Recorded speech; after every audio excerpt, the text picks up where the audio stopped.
હાલો મિત્રો, નમસ્કાર. કાલિંદી ઓર્ગેનિક ફાર્મમાં તમારું હાર્દિક સ્વાગત છે. હું છું બ્રિજેશ પટેલ. આજે રવિવારનો દિવસ હતો, તો આપણે છાણિયું ખાતર નાખવાનું છે ખેતરમાં. તો તમને બતાવું ઓર્ગેનિક રીતથી ખેતી કરવાની પદ્ધતિ. ચાલો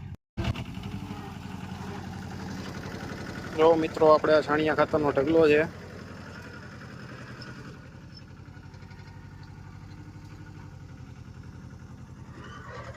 આપણે આ ખેતરમાં નાખીએ છીએ છાણિયું ખાતર. રાસાયણિક ખાતરનો ઉપયોગ કાંઈ આપણે કરતા નથી. દર વર્ષે છાણિયા ખાતર જ વાપરીએ છીએ. ઓર્ગેનિક પદ્ધતિથી ખેતી કરીએ છીએ. ઓર્ગેનિક વસ્તુ માટે આ કાલિંદી ઓર્ગેનિક ફાર્મનો જરૂર સંપર્ક કરો. અને તમને આપણો વિડીયો ગમતો હોય તો લાઈક કરો, શેર કરો, સબસ્ક્રાઈબ કરો. જય જવાન, જય કિસાન.